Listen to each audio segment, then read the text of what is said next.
Hey team, you are about to experience my interview with Agustin RIVERO. He is based in Mexico City and he has worked in e-commerce for nearly 20 years. He is currently the project lead at Net Positive Labs, which is a startup incubator, and he's a business advisor to new startups and helping to ensure they build sustainable businesses through digital technologies. We talked all about e-commerce in Latam and Mexico specifically, what those opportunities look like, particularly in the area of B2B e-commerce. Welcome to B2B Commerce Corner. Commerce Corner is a sub-series of the E-Commerce Edge podcast discussing all things B2B commerce through the lens of agencies, consultants, merchants, and more. Enjoy.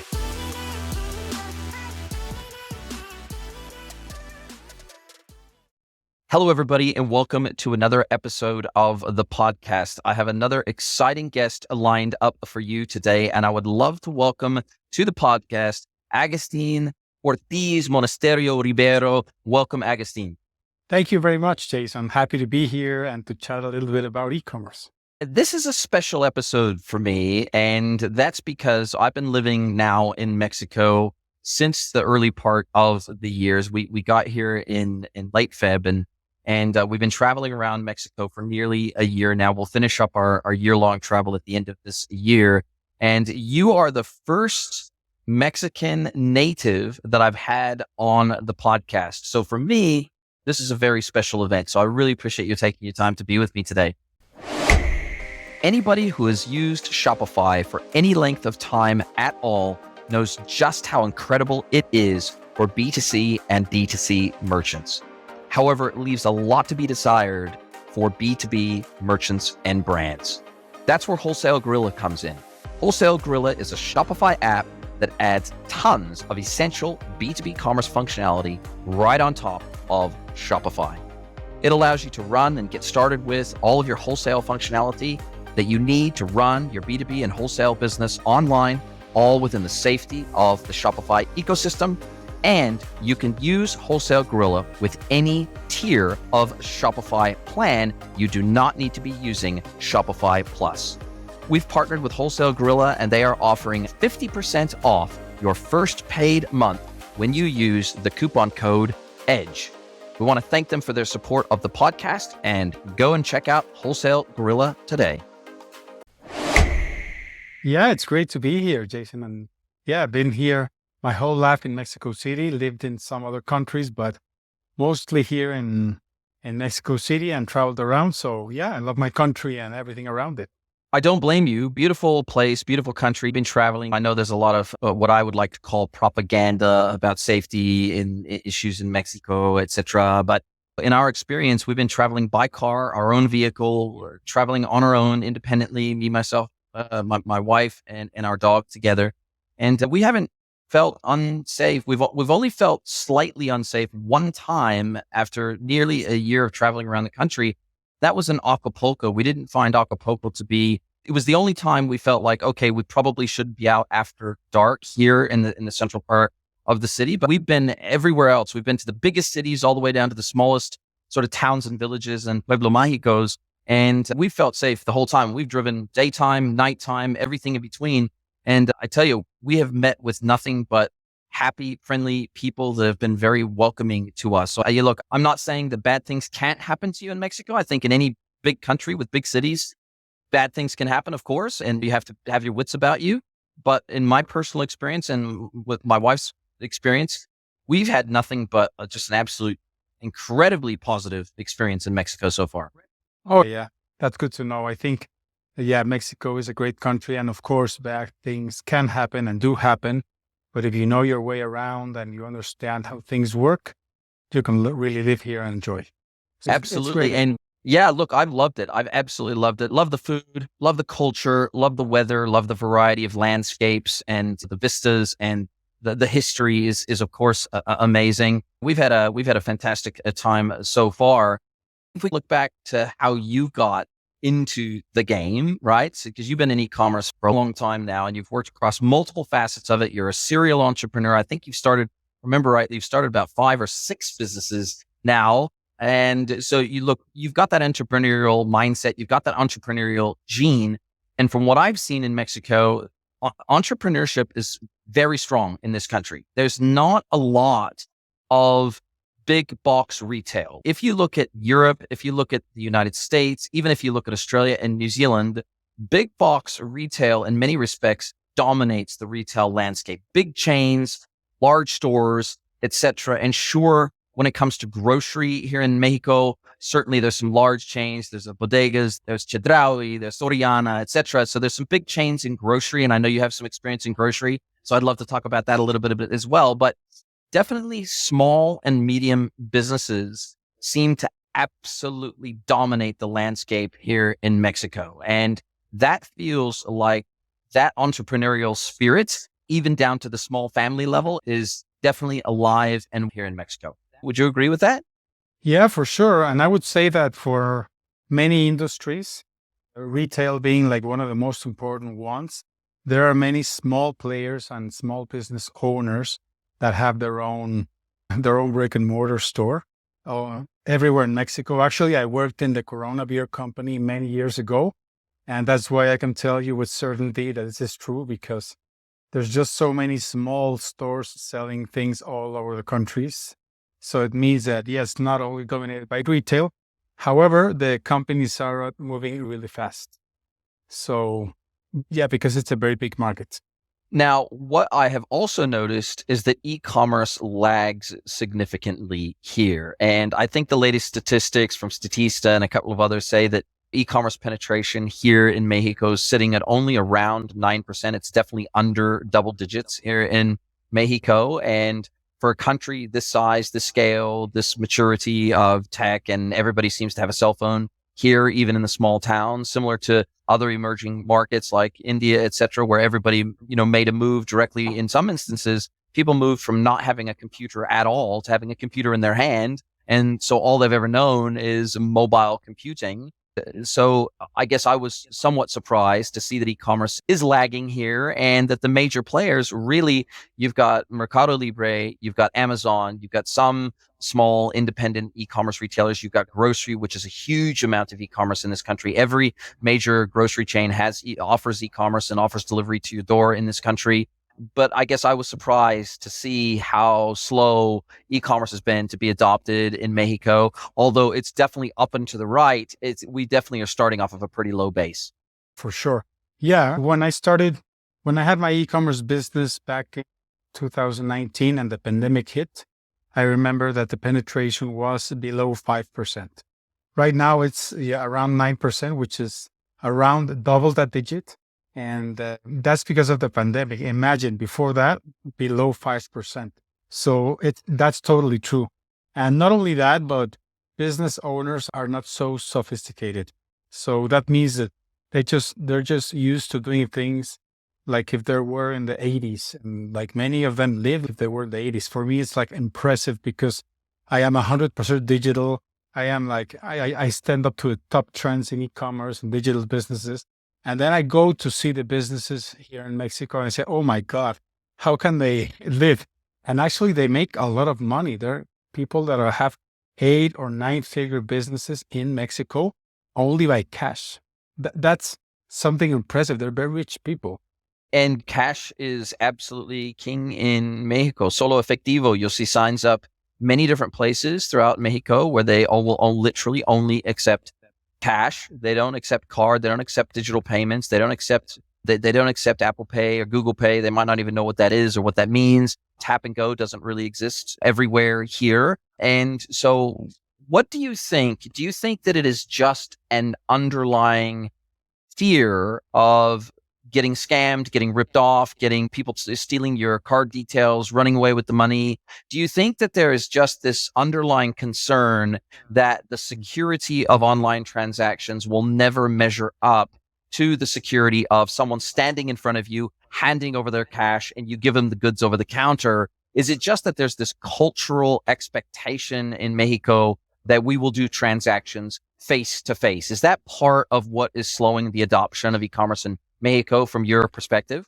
I think from my perspective and from Mexico history, so from many years ago, like the big businesses in Mexico have been monopolies. So these big, huge companies have dominated for many years, and that has caused them to not be great because there's no competitors, so they don't have to improve, they don't have to be better. It's just dominated by the huge ones. Compared to Chile, Argentina, Colombia, where you don't have those big monopolies and there's much more competitors, the landscape is different. So the reason in Mexico we don't have a bankerized country is because the big companies don't care really. They just want to make money and there's no one that can stand up to them. Right now, of course, we have many startups, venture capitals investing in companies, and we have many things going on, but this is just like the result of many years. Yes, and I think that also happened in many other countries for a long time. And then when the international online players came into those countries, there was massive disruption that happened almost overnight to a lot of those legacy businesses, those legacy monopolies. But it feels like in some regards in Mexico, and I'd love your thoughts on this, that the mega monopolies have also helped to structure the tax laws. They've helped to structure the regulations. They've helped to, I don't want to say regulatory capture, but certainly they have had a hand in helping to reinforce the monopolies that they have. And so therefore there definitely is, a relatively high barrier to entry, both from a taxation perspective, cross-border tax remittance, and there is complexity to doing business in Mexico if you want to do it the right way. And you want to be fully legal and you want to have the right permits to do business in Mexico, there's a bit of red tape to get through to make sure you do things the right way. And that level of compliance cost, for lack of a better term, the big boys, the monopolies, they can afford those compliance costs because it's a very small percentage of revenue. But for super small players, it's a huge cost to them. And those monopolies have done a very good job of creating an environment that is hostile to big competitors coming in and challenging them. That's right. That's right. And setting up a business in Mexico is really hard as a small business owner. Like all the things you have to do, the time you have to wait, the fines you can get, like the authority is coming to get you, like to see what you're doing wrong. And recently I started doing business in the US, incorporated an LLC, a company. And it's like I just said, where have I been all this year? This is so complicated. Accounting, permits, going physically to certain places to do things you could do online in most countries. So yeah, it's really difficult, but sometimes we don't realize that. Yeah, and look, it's the same with other processes, with government processes. I know that when I moved here and I had to finalize my temporary residency and I had to wait in the line at the INM office and I had to queue up at 5 in the morning or 4 in the morning, I think it was, because they didn't allow online bookings. They just don't support that. It's literally everything has to be done physically in person by waiting in line and taking a number and getting in the queue. So yeah, it definitely feels like there is the sense that we do the things the way that we do them because that's the way that they've always been done. And if it's not broke, why fix it? And there's definitely the sense that things aren't broken. They work. You can figure them out. And if you really want to get something done, you'll be able to get it done. But I also see on the flip side that a lot of these legacy business owners, and I think we've probably seen this happen a little bit sooner in other countries, but it feels as the younger generation comes up through that are digital natives, their expectations are completely different than even one generation before. So they with social media and instant gratification and everything else, their expectations of being able to do things digitally, even here in Mexico, those expectations are going up super quickly. And as these digital natives start to take over some of these legacy businesses, I can't help but imagine that they are not going to be comfortable with allowing those businesses to continue to do things the way that they've always been done with no digitalization. They're going to come in and they're going to say, we could make this business, say, 15% more efficient if we just introduce some digital processes. So I can't imagine that this current situation will persist forever. Right. Yeah. And I would like to see, of course, how the situation changes. But let me just give you an example. If you want to import goods from China, which is a very common thing in e-commerce, like it's a real nightmare because if you want to import things, you know that you have to go through corrupt processes and maybe they're going to ask for money And you're only importing things. You're not doing anything wrong. And they're going to ask for money. If not, they're going to say, no, your inventory is going to be held until you pay us something. And that's just so frustrating, because if you want to start a business and you want to import things from China, you need to be really big to absorb all the things that you're not aware of. Yeah. That's one little thing.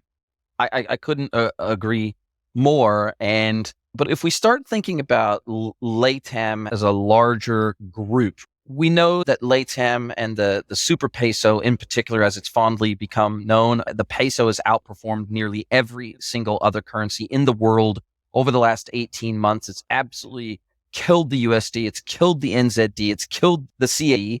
And that has had some very positive upsides for Mexico, but it's also had some downsides because it's made exports significantly more expensive from Mexico.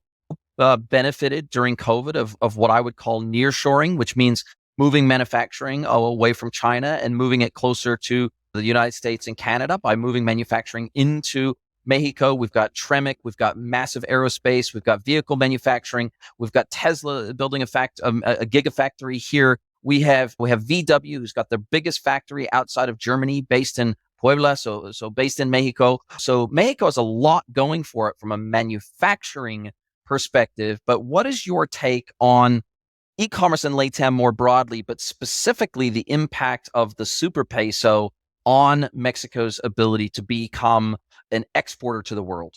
One of the things that right now is happening is that there are many people investing in new factories, because in China, like, you have factories that are very specialized and that produce a lot of things. That's why everything comes from China. There's a reason for that. In Mexico, we don't have specialized factories, and there lies a huge opportunity to bring in big investments and get these factories here, according to different niches, of course, and categories of products.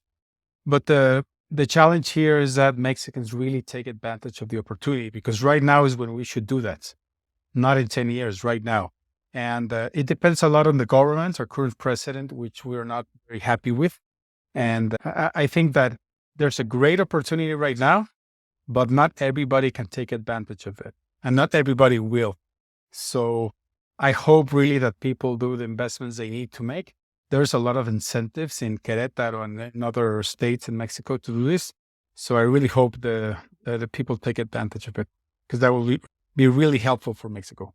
We see companies like Toyota have taken advantage of it. We see them building a brand new Tacoma factory, hybrid factory in Guanajuato. We see the advanced aerospace being built down in Querétaro, as you said. I think that there's been some strongholds of industry in Mexico, the powerhouse of industry. But what I'm starting to see is a greater breadth of industries being moved to Mexico from a manufacturing perspective, instead of maybe the traditional homewares, vehicles, aerospace, those strongholds of manufacturing where Mexico's been strong for many years in those spaces. Now we're seeing a lot of American headquartered or based companies.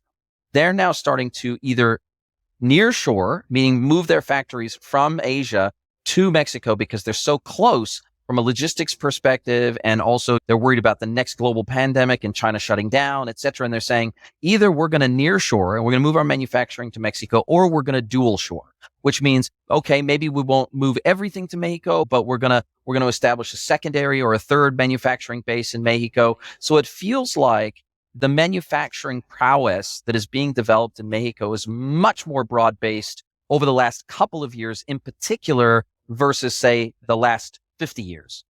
Yeah, of course. And I could say the same thing. Like, we're having a very important acceleration now, because in the last years, we had a lot of agriculture. So we saw like the boom of avocado, blueberries, and a lot of things related to agriculture in Mexico. Right now, we're starting to see manufacturing, like with the car factories, as you said, but also with other industries. And I think that will be something really good, not only for e-commerce, but for retail as a whole. And if somebody is thinking about setting up, let's say they're not from Mexico, let's say they're from somewhere else, let's say they're from Europe, or maybe if they're from the States and they've moved to Mexico and they want to do e-commerce, they want to set up an e-commerce business. They either want to import stuff or they want to have stuff manufactured here, and they want to sell it domestically as well as maybe sell internationally to the world from an e-commerce perspective. What would be your key advice to them because from what I have witnessed, I have seen, even the short time I've been here, the absolute dominance of Amazon, Mercado Libre, and primarily grocery in terms of online. Everybody says, go there, you can trust them, you can trust the prices, you can trust you. Oh, and the final one is Coppel. I have noticed that Coppel is very successful here in Mexico. Their online sales are, my wife has already bought off them, I think 5 or 6 times, both ship to door as well as click and collect. And their online functionality seems to be pretty advanced for a Mexican company.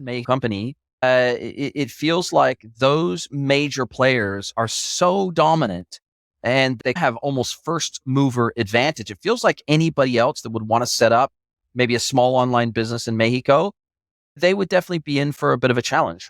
Oh, yeah, of course. Of course. Let's just consider Coppel sells $9 billion a year.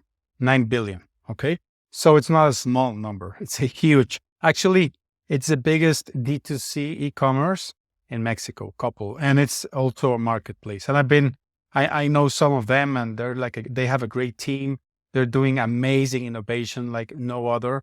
And you have other players like Palacio de Hierro, Liverpool that are doing really good things. You have, of course, Amazon and Mercado Libre. But the thing is that for D2C players like Coppel, most of them are really small in Mexico. And I could tell you that we don't have a real good D2C scene in Mexico. That's what I've seen because I played there for many years. And I don't think we have the level of D2C we should. Like if you talk to merchants, because I've talked to thousands of merchants in person and online, all of them say, oh, I'm going to sell on Amazon and Mercado Libre. And then I ask, what about your e-commerce store? And they say, oh, no, I don't get sales from that. That's not worth the effort. That's what everybody says. It's amazing because in your D2C store, you could get much more, like B2B or D2C, you can get much more margin and you're the owner of your clients. You can increase your lifetime value, reduce your CAC, but they don't know it. They just think Amazon and Mercado Libre. It's amazing, really. Yeah, and that's a nice segue into my next question, which was about B2B e-commerce. And from as again, who's somebody who specializes and has worked in B2B e-commerce as a consultant now for a couple of years, I see even outside of Mexico how far behind B2B e-commerce is versus D2C or B2C e-commerce. And the world is really starting to wake up now to B2B e-commerce and the efficiency that can bring to businesses. A lot of B2B brands have started to understand that their B2B buyers now are younger, they're sometimes millennials, etc. And so they have the natural expectation that as a B2B customer, they can buy online just like they could if they went to Amazon or they went to Mercado Libre or they went to any other marketplace for their personal purchases. They have the expectation that they can jump online with their suppliers and order online. And so I see perhaps maybe the opportunity in Mexico as a start off, instead of the primary opportunity being D2C e-commerce, it's almost looking to me as an outsider who's been here living here less than a year, that B2B e-commerce perhaps is the bigger opportunity in Mexico for now. Yeah, for sure. For sure. Just because Amazon and Mercado Libre dominate the D2C along with Coppel, I would say that the B2B is a huge opportunity. And let's put like Uline.com. Do you know Uline? No, never heard of them.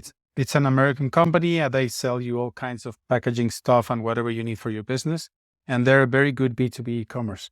But I couldn't even tell you 10 good B2B e-commerce in Mexico, just because I've worked with many of them. Actually, one of my experiences was with sustainable packaging, and they had a terrible B2B experience. And then I went to them and I told them, okay, I'm gonna help you build a great B2B channel, but I need you to really understand what we're doing. So I talked to the executives and let's say the owners of the company, and they didn't know about e-commerce. And at the end, I just told them, I can't really help you because you don't understand the digital landscape and we're not going to get anywhere. And this example, I tell you because so many times, like the leaders of the companies, they don't understand the power of e-commerce and they haven't done it in the past. So they have huge businesses. Yeah, they sell a lot. As I told you, 7, 8, 9-figure businesses, but they don't understand the power of B2B. So I do think it's a really big opportunity. in food, like in the, not only in grocery, I think in like B2B to restaurants and that kind of businesses, and in many other categories as well. Like Office Max and Office Depot are doing like really good efforts in B2B because I know the e-commerce managers. But I think there's a great opportunity. So I agree with you.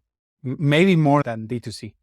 And I think it feels like the barriers to entry into B2B e-commerce in Mexico are going to be naturally lower because they've already got established relationships with their B2B buyers, and they've already got their price lists, they've already got their trading terms, they've already got oftentimes those customers are buying on credit, maybe 30-day, 60-day revolving credit. They don't pay on credit card, all those things. So it feels the barriers to entry for B2B brands to set up e-commerce are significantly lower than, say, a new player into the D2C landscape and all the hoops that they have to jump through to get up and running and established, particularly if they want to import goods into Mexico. They're going to have some real challenges there. So it feels like B2B has such an incredible opportunity here. And I think what we'll probably start seeing in Mexico is what we have seen in many other countries. So second and third generation B2B brands, now they are starting to be run by children and grandchildren of the founders. And so as a result of that, they're digital natives. And so yet again,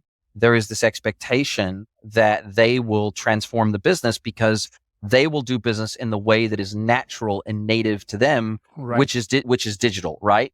And so it feels as the older generation retires and moves out of the business landscape, then it makes space for the younger generation to come in and not so much transform the business. I think that's probably a bit of a misnomer, but simply change the business so that it does business in the way that is relevant to the current generation.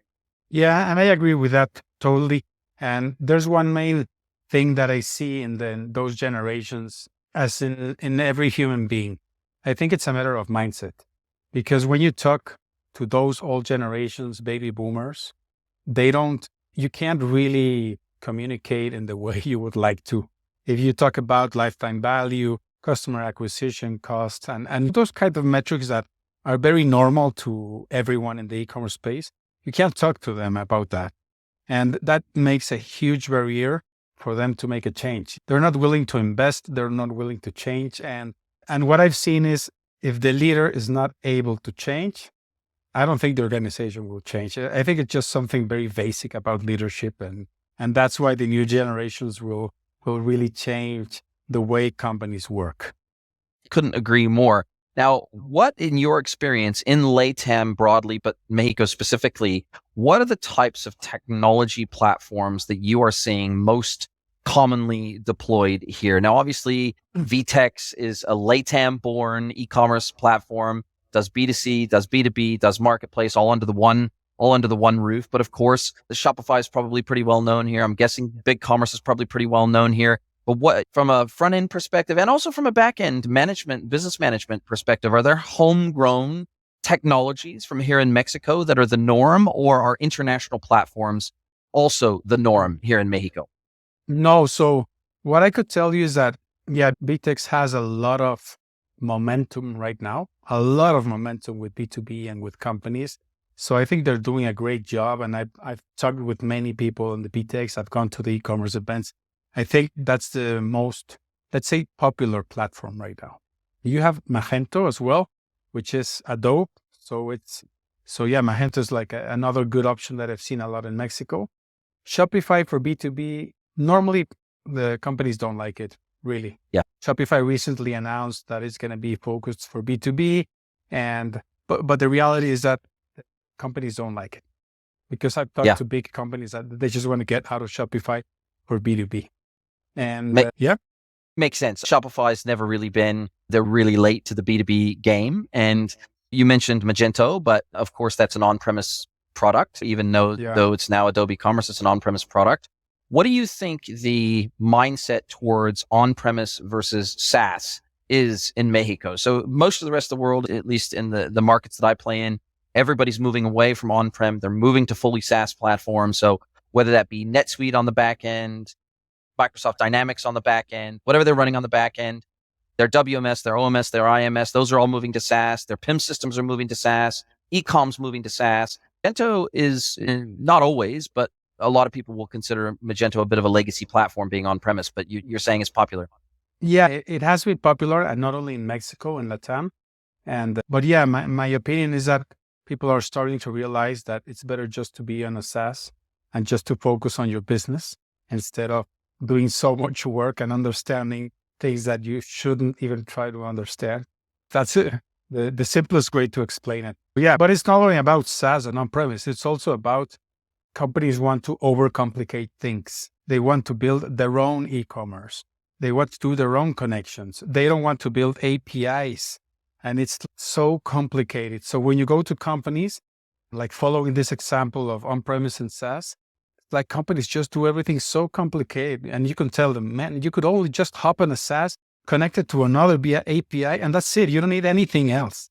And because they didn't have a good architecture and a good planning in the beginning for all their systems, now they have to carry and lag all these problems of the legacy systems so they can migrate to smart solutions. So that's another big problem in B2B as well.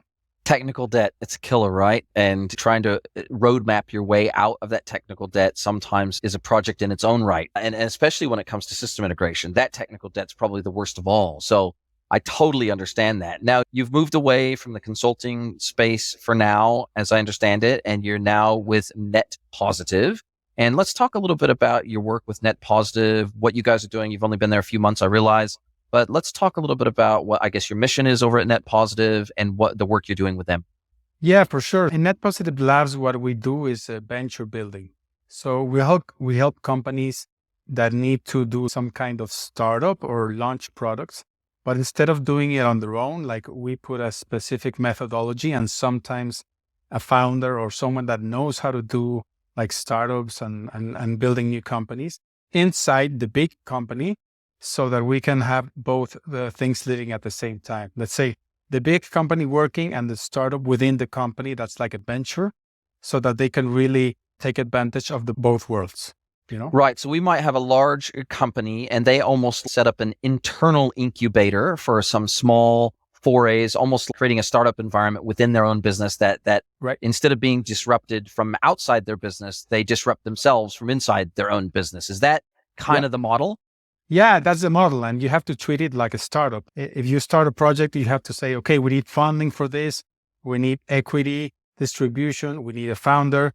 We need to put a team with the best talent, like a regular startup. So instead of just going with a big corporation that has been doing things the same way for many years and that they don't really understand the speed and the needs of a startup, what we do is specifically put a startup inside with them like a speedboat that goes next to the big boat and help them understand the needs of a startup and how that can impact. And I think it's something that many corporations need, and sometimes it takes a lot of time for them to do it. And I think one of the best examples about this is Steve Jobs. Like when he started the iPhone, the team was a separate team. It was like a special lab doing the iPhone, like researching and preparing everything. And meanwhile, the regular company was just selling computers and like the good old days, the business as usual. But the iPhone was launched with this kind of venture mentality. And I think that's the best example. And another way of looking at it is like the military or the Marines. They also have like small teams doing high performing tasks, or jobs or missions. And it's not connected like to regular police or regular government. It's like something isolated. So I think that's a way to look at it. And that's what we do in Net Positive Labs. Special ops is basically what we're talking about. To use the military analogy, special ops or black ops teams that are crack teams that are designed to be very light, very nimble, very fast, to hopefully minimize the chances for mistakes and keep the team tight knit and hopefully move quickly, right? Because large organizations typically do not move quickly. And especially when it comes to technology and when it comes to digital opportunities, if you don't move fast, they say that money loves speed. I say that tech loves speed, right? And I think that especially nowadays with the free money taps being turned off, and for those that don't know, the domestic interest rate here in Mexico is now over 11.25% through the Reserve Bank of Mexico, trying to get a handle on inflation. And so we're well and truly beyond the era of free money. And all of a sudden, a lot of these companies that were venture backed, where they had no expectation of being profitable anytime soon in an era of free money. Now, all of a sudden, they're having to get profitable. And is that having an impact on, I mean, I guess maybe, validate this for me, in your work, it's probably slightly less impacted because the smaller business that's being incubated is inside the umbrella of a much larger, much more financially successful and stable organization, right? In other words, they've got the backing, at least from a financial perspective, they've got the safety net of the mothership, whilst also being treated and directed much more like they're a startup, right? So they probably aren't necessarily so dependent on outside funding at much higher interest rates than there were 18, 24 months ago. So it feels like maybe what you do is not as impacted as a lot of other venture-backed startups would be. Right, exactly. Yeah, I think it's a different perspective because another component that we do here in Net Positive Labs is we also look for companies that have a social or, let's say, environmental mission. So we want to combine venture, like with good results, but with a good impact as well. And that's why we focus on certain type of companies only, not everybody. But yeah, as you say, the impact is quite different. Totally get it. What's next on your radar? Now, obviously, I know that your work with Net Positive, it probably takes all of your time, but what's on your radar for the future? What do you think, if you were to gaze into your crystal ball, having been in this market for so long, what do you think, if we were to look out, say, the next 5 years in Latam, Mexico specifically, but also more broadly in Latam, what do you think the landscape for e-commerce starts to look like over the next 5 years? Where do you think the biggest opportunities sit? I think the biggest opportunities, would lie in like having a very good D2C and B2B landscape, like getting merchants to get more, let's say, level up on e-commerce, understand really well how things are done, and don't be so dependent on marketplaces. Because right now, marketplaces dominate because the user experience is truly superior to a D2C or B2B experience. That's why they prefer that.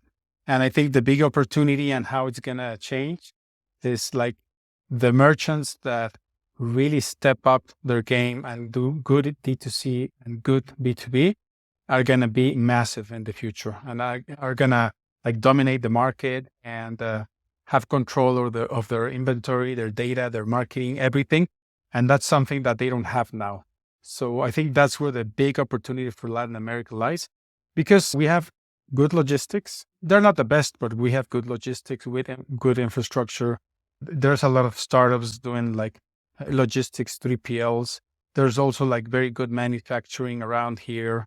Like the market wants to be more digital because I've seen that, and it's like a hungry market. It's growing a lot. So yeah, Amazon and Mercado Libre can keep on growing, but they will stay in the commodity side. So when B2B and D2C gets out of the commodity and into very specific products and specific niches, that's where the gold is. That's what I see.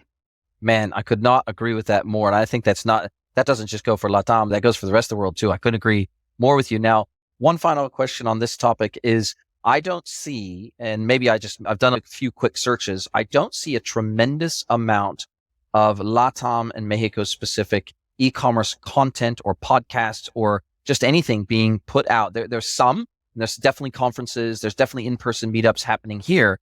But what I was thinking of doing, and I'd love your thoughts on this, there's some new generative AI technology that allows you to convert your videos into any translation of any language. Spanish is usually one of the easier ones to do a translation into versus, say, Mandarin. And it actually adjusts the lips, it adjusts the facial expressions, adjusts everything. It doesn't just do the translation. It literally makes it look like you were speaking natively in Spanish.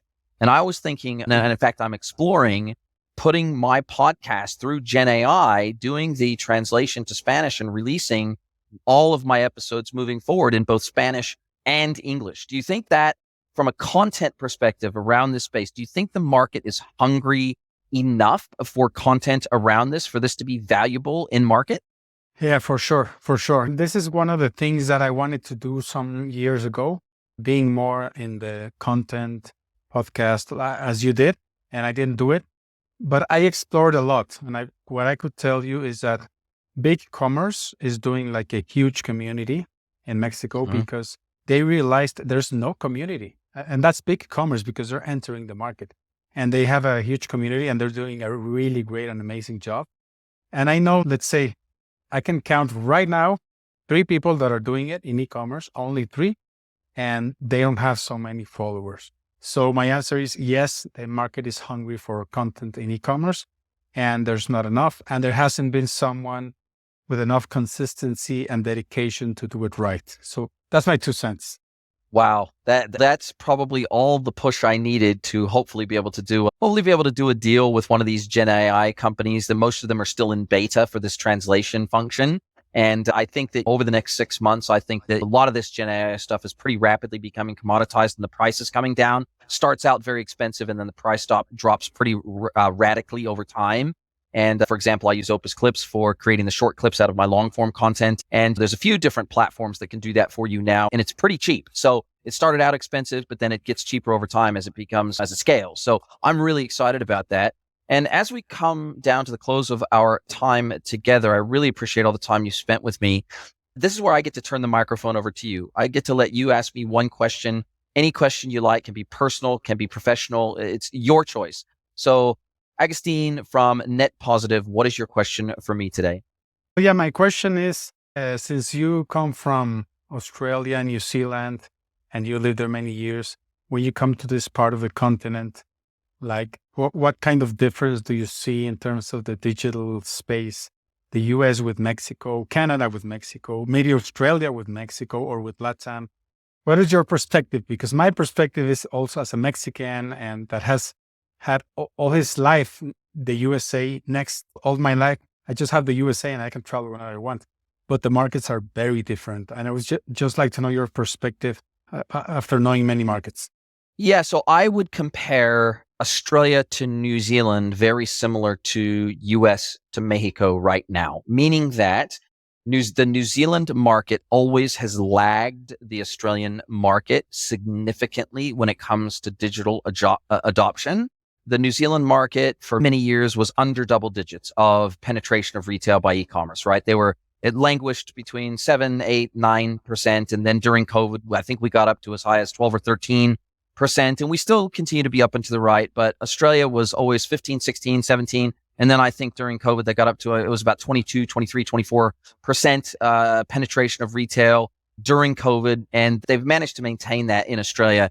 And so Australia is slowly inching closer to the US levels of e-commerce penetration. They're estimating in the United States anywhere from 25 to 30% penetration of e-commerce, depending on whose studies you look at.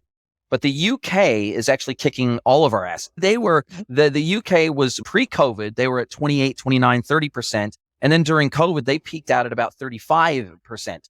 When we think of United States and its penetration versus Mexico, very similar to how New Zealand has lagged Australia. And I think they probably always will lag just because Australia had such a head start on the whole e-commerce thing versus New Zealand. And I think, United States will continue to lead Mexico. But I think, what we saw, particularly when mobile came of age, and this is a little bit of a long-winded answer, I'll try to keep it short. But what we saw in markets like India and Mexico, there were many other countries too, but the standouts in this were India and Mexico, which is that lots of families who maybe couldn't afford a full-blown computer or they couldn't afford a laptop. And so they were frozen out of that first wave of digitalization. They were frozen out of internet access because the early internet access was 100% terrestrial. Unless you were rich, it was difficult for you to get internet access. Then the mobile phone came along and it changed the game. 3G, 4G, 5G came along and changed the game. India was one of the first and it had one of the highest penetrations of mobile adoption in the world because people were starving. They were starving for that external access of information and entertainment and data and shopping and all those things. And they went from having no access to the internet and perhaps no computer all the way to having 3G, 4G, and 5G access with a computer in their hand. And Mexico went through a very similar evolution where You had families that just couldn't afford to access the internet because they had to have a computer, they had to have a terrestrial landline. And now almost everybody, I wouldn't say everybody, but certainly the lion's share of the population. When I'm driving, and I've driven through hundreds and hundreds of the smallest pueblos you can imagine in Mexico, and I see even elderly people sitting in town squares, zocolos, centros, with mobile phones in their hands. So what I would say is that like I can witness it. I see it as an outsider coming in, that the mobile phone is the great equalizer of digital access for the world. It's the remote control of our lives. And that is definitely going to be the great disruptor. And I have huge confidence that will continue to be the thing that allows these countries that historically have maybe lagged from a digital technology perspective to leapfrog other countries that have taken digital access for granted for many years. Right. Yeah. Yeah, that was a long but really complete answer of the landscape. And I think, yeah, the mobile phone is playing a very important role for even people that just cash today. They don't even use cards, just cash, but the mobile phone is more important than anything else. So yeah, that's a great answer. Thanks for that. My pleasure, man. And listen, thank you so much for your time. And I really have enjoyed this conversation. If people want to get in touch with you, are they best to get in touch with you on LinkedIn or through Net Positive? And I'll put the links to you and your profile as well as Net Positive. It's netpositivelabs.com. I'll put a link to that. But if people want to have a yarn to you, is it best for them to reach out to you on LinkedIn? Is that what you prefer? Yeah, LinkedIn is fine. My name is like very Spanish, Agustin Ortiz Monasterio. And you can find me like that on Instagram, on Facebook, and also on Twitter and LinkedIn. Agustin, thank you so much for your time. I can't wait to speak to you again soon. Are you a B2B or D2C e-commerce merchant? Then head over to greenwoodconsulting.net to learn how we can help you scale your business.